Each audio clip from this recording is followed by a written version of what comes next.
Question number 41 क्या कह रहा है? A body of mass m accelerates uniformly from rest to speed v naught in time t naught. The work done on the body till any time t, है ना?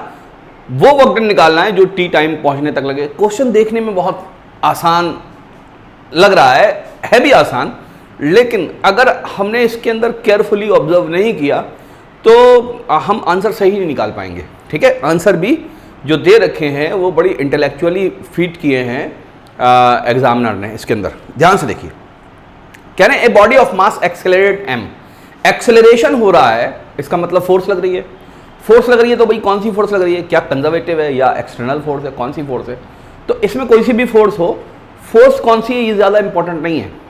इसके अंदर important बात यह है कि मास एक्सेलरेट हो रहा है तो v नॉट पर t नॉट दे रखी है। बात समझ में आ रही है? हाँ, तो इसके अंदर एक्सेलरेशन निकालना इंपॉर्टेंट है, फोर्स कौन सी है ये ज्यादा इंपॉर्टेंट नहीं है। ठीक है, कैसे करेंगे इसको? आप सिंपली क्या करिए, अब ये मास ड्रॉप हो रहा है, स्ट्रेट चल रहा है, कैसे चल रहा है इससे कोई मतलब नहीं, आप तो स्ट्रेट चला दिए। बात समझ में आ रही है? तो ये कोई मास m है और ये इधर चल रहा है, यहां पर इनिशियल वेलोसिटी अलबत्ता 0 थी। किसी पॉइंट पर पहुंचने के बाद इसकी जो वेलोसिटी है वो v नॉट हो गई और यहां से यहां तक जाने में जो टाइम लिया इसने t नॉट लिया। क्या बात समझ में आती है? तो ये यूं कह रहे हैं कि किसी टाइम t पर, अब वो टाइम t यहां पर भी हो सकता है, आगे भी हो सकता है, किसी टाइम t पर जो उसकी वेलोसिटी है, जो उसका वर्क डन है वो क्या होगा? तो जर्नलाइज वर्क डन पूछा है इन्होंने। बात समझ में आती है? क्लियर? ओके,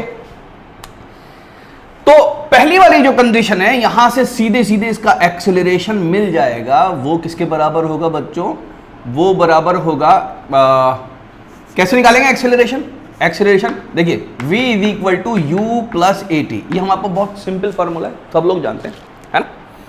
तो अगर वेलोसिटी v नॉट है, इनिशियल वेलोसिटी तो 0 है, गिवन है, प्लस एक्सेलरेशन a है और टाइम t नॉट है, तो एक्सेलरेशन किसके बराबर मिलेगा? v not upon t not.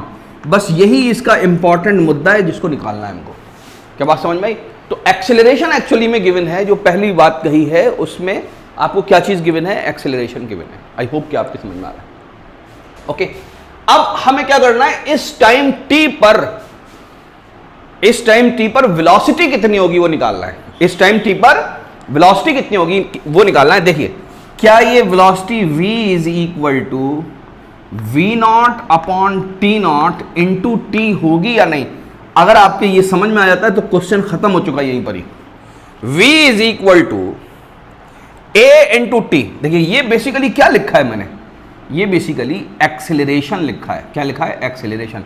तो एक्सेलरेशन तो बदल नहीं रहा है, v is equal to A T, तो बस बात खत्म हो गई। अब आपको एनर्जी कंजर्वेशन लगा देना है। एनर्जी कंजर्वेशन क्या होता है बच्चों? Work done by all the forces is equal to change in kinetic energy. अब कोई सी भी फोर्स हो उससे क्या फर्क पड़ता है? यहां पे तो वर्क डन पूछा है, तो work done by any force is equal to change in kinetic energy, that is kF minus ki। यही तो निकालना है। इनिशियल वेलोसिटी 0 है तो इनिशियल काइनेटिक एनर्जी भी 0 है। क्या यही बात है ना? वर्क डन निकालना है तो वर्क डन के लिए आपको बेसिकली क्या निकालना है? काइनेटिक एनर्जी निकालनी है। काइनेटिक एनर्जी यानी चेंज इन काइनेटिक एनर्जी, तो उस पॉइंट की काइनेटिक एनर्जी निकाल ली, बात खत्म हो गई, है ना? तो वो कितना हो जाएगा? Half m v square. v square का मतलब v nought square upon t not square into t square. तो ये बेसिकली ये जो वर्क डन है एट टाइम t या टिल टाइम t। बात समझ में आ गई? This is the answer. Okay बच्चों, क्या दे रखा है? कौन सा ऑप्शन है इसके अंदर?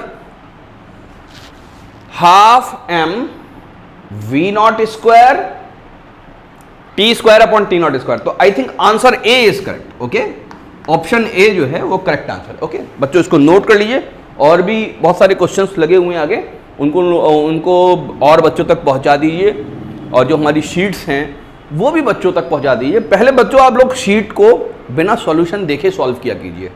बात समझ में आई? इससे आपका क्या होगा? इससे आपका मतलब ब्रेन डेवलप होगा क्वेश्चंस को समझने के लिए, क्वेश्चंस को करने के लिए।